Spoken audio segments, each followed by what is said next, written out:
Unity of Houston is an inclusive church where we seek to understand and live the teachings of Jesus and other spiritual masters. At Unity, we welcome all people from all spiritual paths and every walk of life. We celebrate the diversity of our city and of our world, and we teach love, tolerance, and oneness, seeking to live in harmony with open minds and open hearts. Wherever you are in your spiritual path, you are always welcome at Unity. Join us and discover that the life of your dreams is already within you. No, I'm really grateful to be here for this. Is our second part of a three-part series on really a foundational unity text, What Are You, by Imelda Shanklin. And Jean Marie and I were talking yesterday about how rich this book is. And I just invite you, if you don't have it, get it and really take a deep dive with it, because we can barely scratch the surface. Sometimes she has a sentence that you could do a whole message out of. So one of the things that I love that Rev. Jean Marie talked about last week is she asked the question, so the book is, what are you? And Jean Marie posited we are what we think, and also talked about when we get that question, what are you? We often answer it with who are we? We answer it with information about ourselves, with the role that we play, with the functions that we perform. And all of that is true, but it's also subject to change, and it's only partially true. It's not the whole of who we are. And the whole of who we are and who we are in divine mind and God's mind is whole, perfect, and complete. And when we know that, that's when we can experience peace. That's where we experience fulfillment. And so easy peasy, right? We just know that we're whole, perfect, and complete. Done. We're right. We're good, right? I don't know how many of you, I don't certainly every morning wake up and my first thought is, whoo, I am feeling whole, perfect, and complete today. Bring it on. And even though I do think that sometimes it doesn't usually take very long throughout the day when we see some of the things that are happening in the world. If you turn on the news for a minute, or heaven forbid get on social media, that we might not have the thought, well, look at all these cute little human beings being so perfect and whole. Look at them just expressing their completeness in such beautiful ways, right? It doesn't always happen that way, right? Because what Imelda reminds us of is that we inhabit two worlds. We inhabit two realms. We inhabit the realm of the absolute, the eternal, and that's our oneness with God.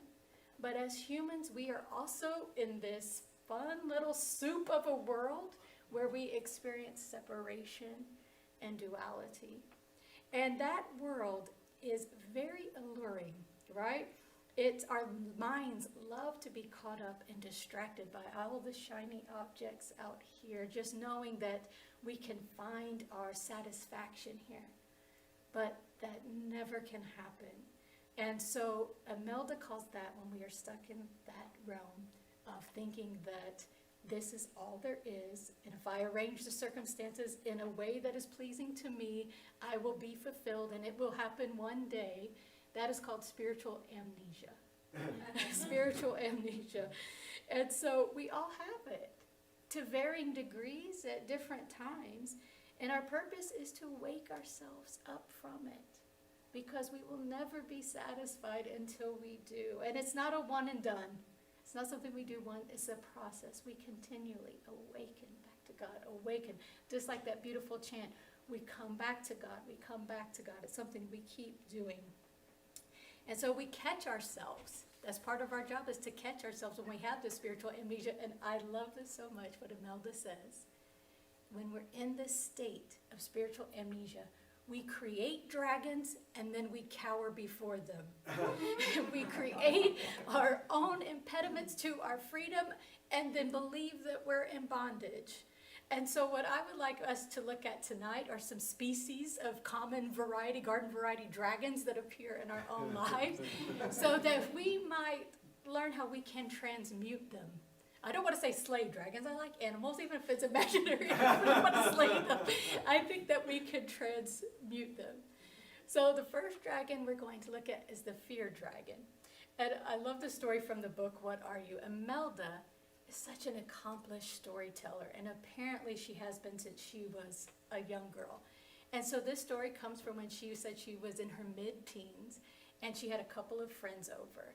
And they were in a very isolated farmhouse, and it began to get dark, and they were alone, and the winds began to howl, and there were giant trees outside of the house, and they were bashing up against the windows, and the girls became frightened, and they knew Imelda was famous for her ghost stories. Oh, no. So they asked her for a ghost story, and she was all too delighted to do it.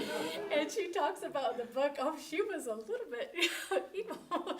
She said the more terrified her friends became, the more gruesome details she would add to the story, and she was just loving it, seeing them just gripped in terror until something happened.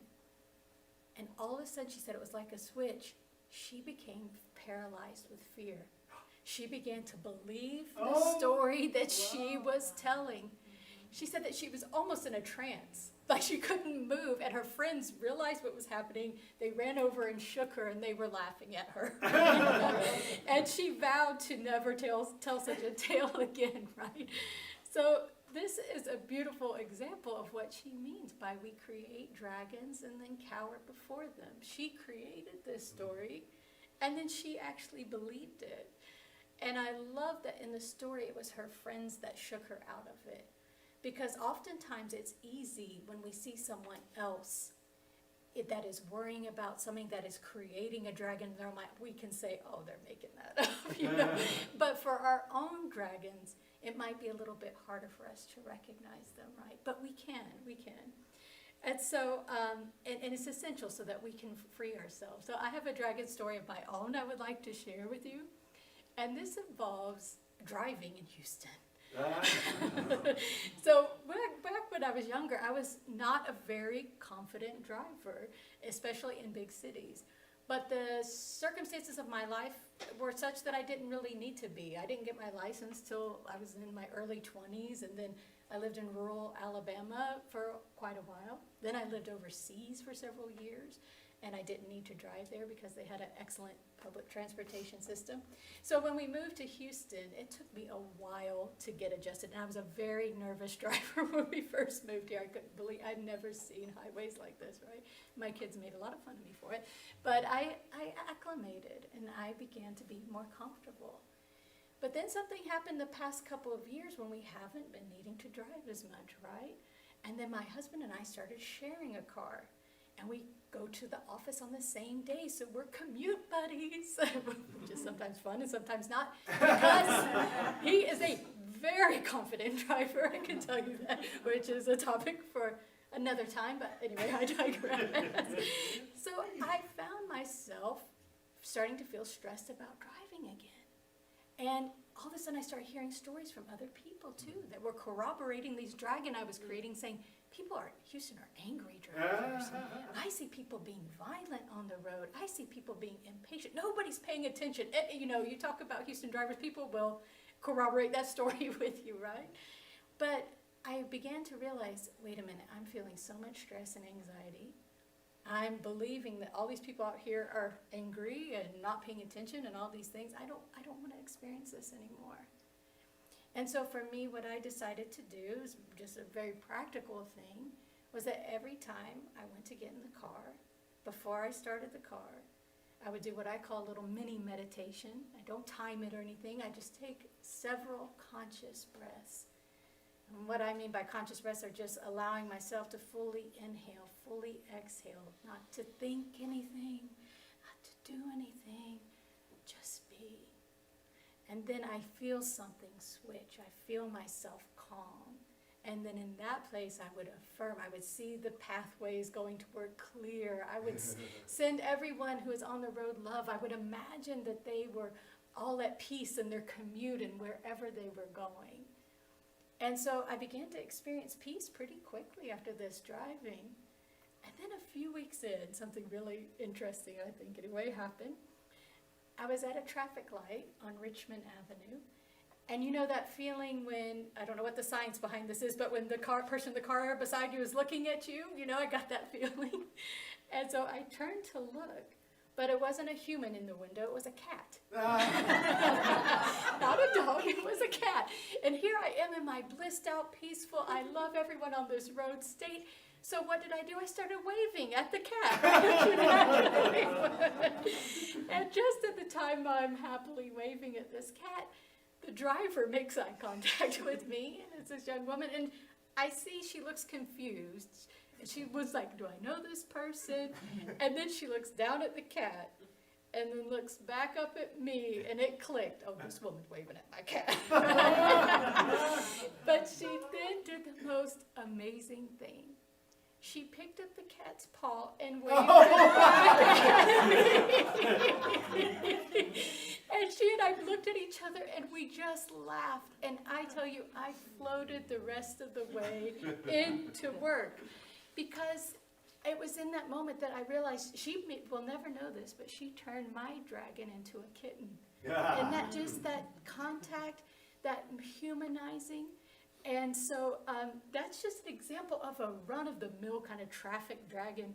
But I think it's helpful for all of us to look at what dragons that we have. And if we want to know if there's a dragon lurking about, what evidence, what smoke is appearing, it's when we're suffering. It's when we're feeling overwhelmed by stress. It's when we're feeling resistance. It's when we're feeling that need to control for things to be a certain way right this minute, or else, no, we can't have it. We just have to have it this way, right? As we feel disempowered, we feel afraid, small, and unworthy. And so what we want to realize is that when we are experiencing these states, it's a result of a fictional story that we're telling ourselves. And once we begin to bring a new story in and begin to align our consciousness with spirit, we find ourselves in an experience of peace and of understanding. And because it's so tempting to think when we're caught up in this spiritual amnesia, well, if I can just arrange the circumstances in my life in a more pleasing way, then everything will be okay. But the counterintuitive piece is that what we want to do first is realize we already are okay. And then circumstances may or may not switch. One of two things happen. Circumstances will begin to shift, appear of their own accord to shift, or they will stay the same, but they won't have the power over us that they once had. Because it's not as if all the drivers in Houston just decided to become more conscious when I start. I don't know if you noticed that. I'm not going to start that dragon right now. And it's not like every car has a waving cat in it, but I mean, that would be really cool. I changed my own consciousness. I woke up, I realized I was under the effect of a dragon, and I made the decision to align my consciousness with the real. And so we all have different dragons. We all have them. They may look different, may be different shapes and sizes, but the commonality is that we become subservient to them. And we can also, I look at it like we can almost befriend them instead.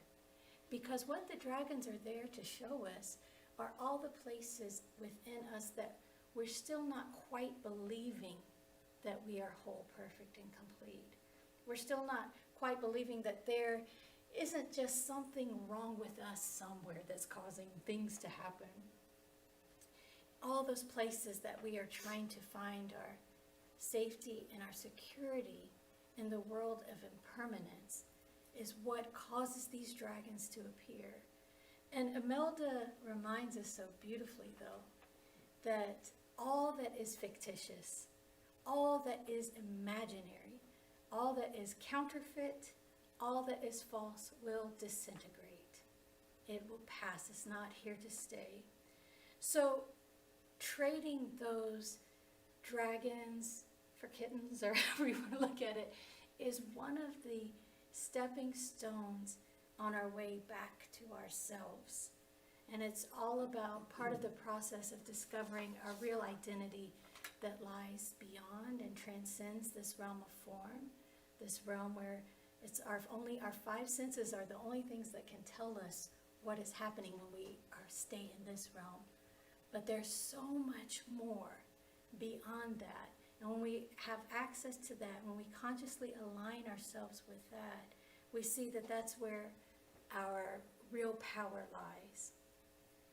So another species of dragon that I think that we all grapple with is the dragon of change.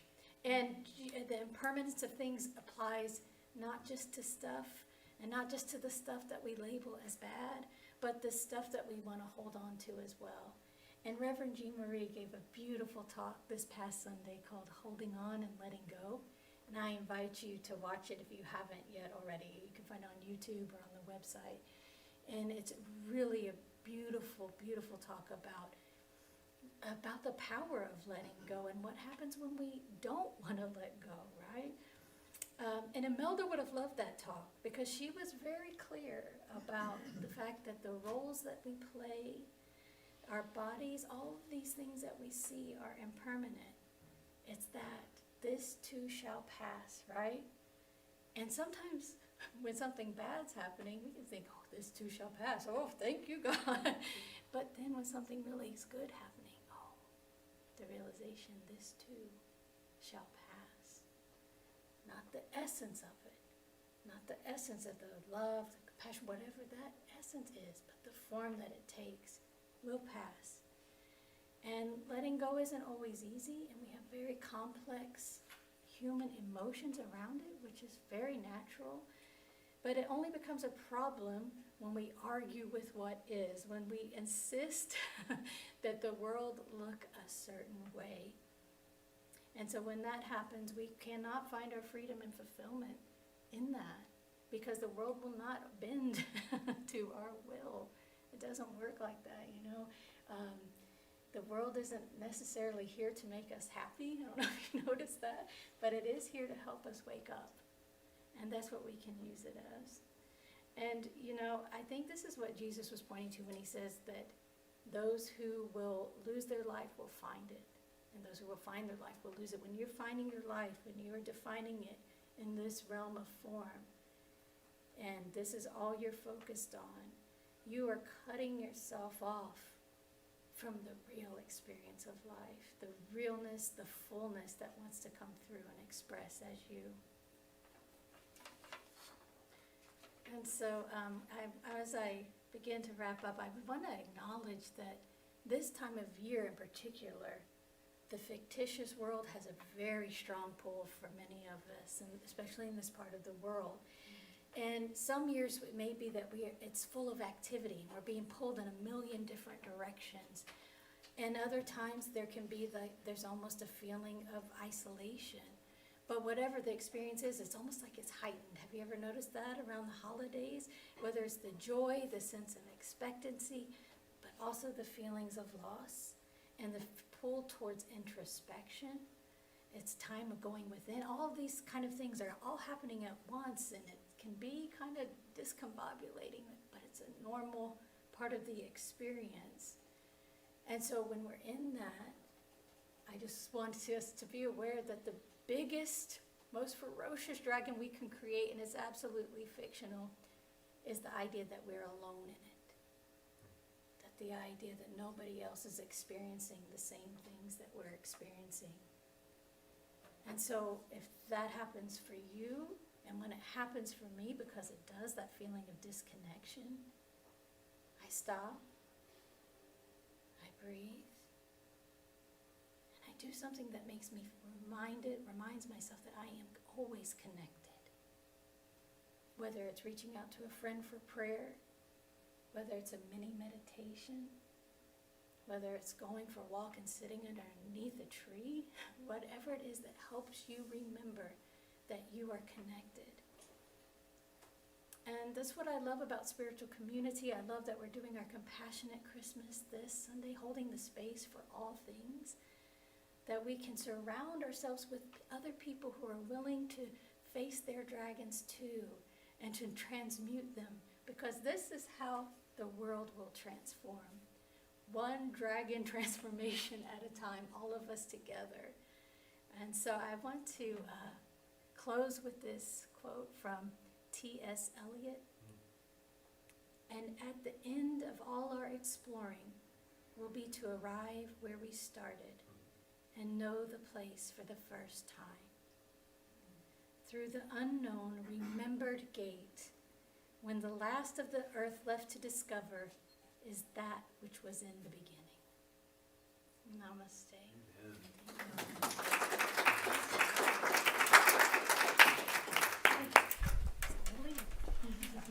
You're not going in.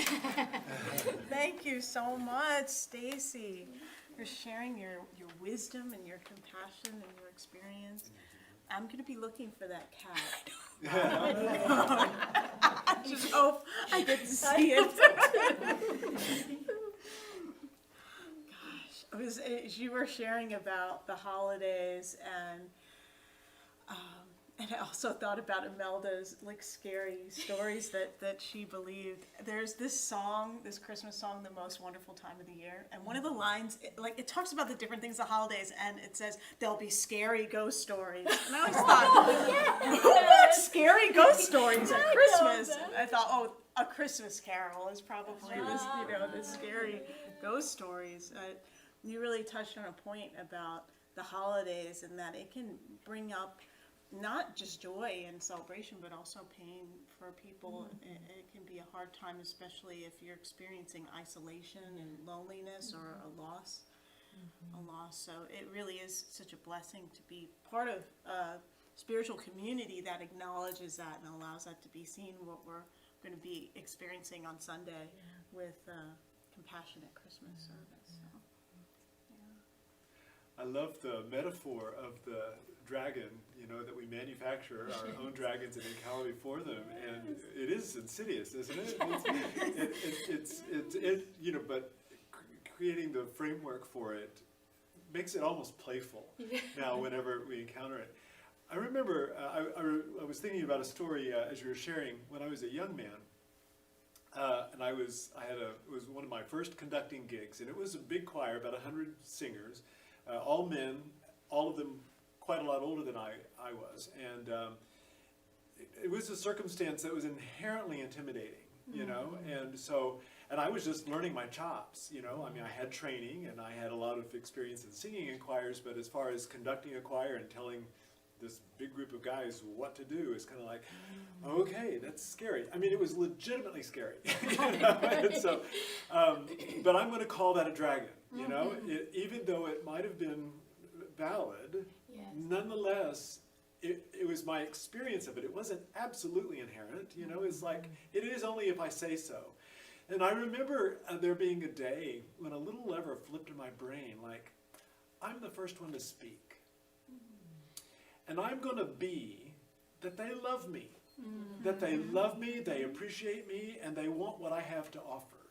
And I started living into that knowing without any evidence for it. But I just started being the reflection of that experience, and that's exactly what sang back to me. And I've cultivated that over the years. I most times if I'm anticipating sort of a confrontational conversation, it's almost certainly what I'm going to get. But if I anticipate, hey, this is going to be fun, then that's most often what comes back. What you put out creates the experience. We forget how powerful we are. Right? That those dragons, we can really let ourselves be convinced by them, and then the world starts looking like that. I was thinking of my own experience that I related to that of when I lived in New York City, and I would take the subway, and everybody takes the subway, everybody's on there, you're listening to your music, you're reading a book or whatever you happen to do, you're looking at your phone, you get off at your stop, you do your thing, and there are those who go, you take the subway in New York City? That is scary. There are pickpockets, there are homeless people, there are people who are going to get up in your face and stink and all this stuff. And it's like, well, that can be your experience. You can choose to have that be your experience. And I would just sit and just bless people. I'd pray for people that I noticed that seemed to be having a hard time. And nobody bothered me. I'm grateful. I never got my wallet stolen or never got in a fight or anything like that. And other people have. Definitely other stories. I heard a lot of other stories, but it really is like even on the road. You're talking about being on the road. It's like, well, I read, and I don't remember what spiritual teacher said, well, people who get in accidents with each other, they're both holding this contentious energy that is drawn to each other. And so I think about that too, like, I am peace. Every time I see I see accidents all the time here, unfortunately. Not that I didn't cause them; they already happened. And just to send love. And one of my therapists, a former therapist, she was an afterlife. She did afterlife work with people, and she said that for those on the other side, like, they can see when you're sending your love and prayers to an accident, and also recognize those who are like, annoyed, like, how could this happen? It's making me late for work. Yeah. Like, the energy is a palpable thing. It's really real that when we send out that energy, that it does have a healing effect on the situation. I love that.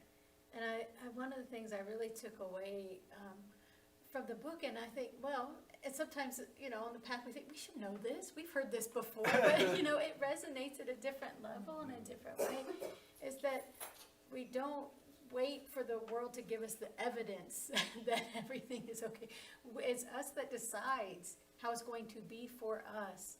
And, in the experience, people may change in your presence when you're very conscious and loving and give that out. That may be true. They may be less confrontational, and then they may still be the same, right?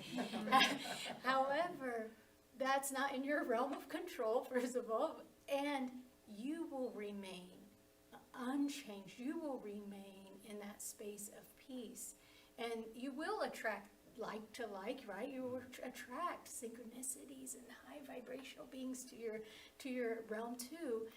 And too, though, the world's always going to have the world's always going to have things that cause us to create dragons around them, right?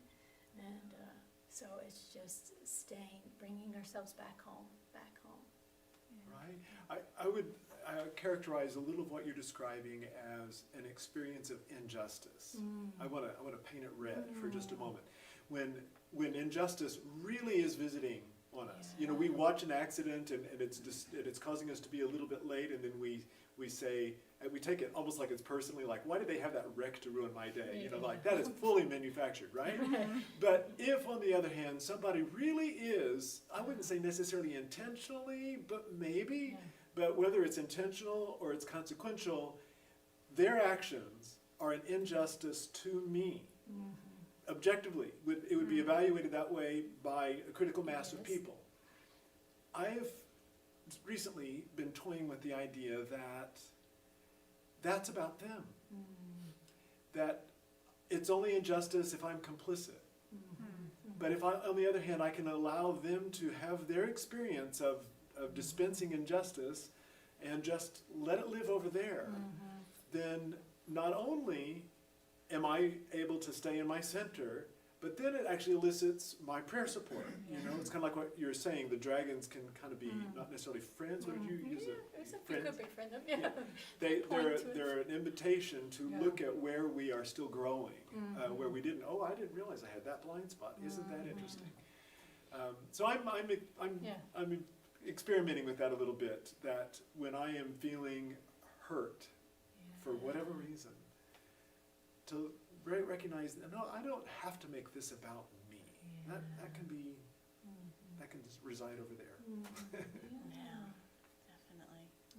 And our Monday meditation sangha, we've been talking about equanimity and what that means to live in that place where you're at peace with everything. And it doesn't mean you don't have opinions or feelings about it, but it's just like what Eric Butterworth says, you're disturbed because you're disturbable. So check in, like if something's really bothering you and it's not your stuff, it's someone else's stuff, what is it in you? Right? So that's meaningful to me. Just check in that way. Stacy, that was great. Oh, I'm sorry, you were going to say something more. Well, I just want to say, and what I love about your example too, is then the incident stops with you. Whereas if you engage and you, even if you are right in doing so, fight it with that energy, that same combative energy, then it just keeps perpetuating. And then you go about your day and you're cross with other people, and then they're cross with, so you can be the one that ends the cycle of the energy in that moment. And then you become the real, right? Yes, right. And the fictitious Yes. stuff. I see, yeah. Watching this message today, I'd like to invite you to join us in person here on campus at Unity of Houston for Sunday morning or Wednesday evening services. If you can't be with us here on our campus, you can still join us live on Facebook or on our website, unityhouston.org, Sunday mornings at 11 a.m. Central.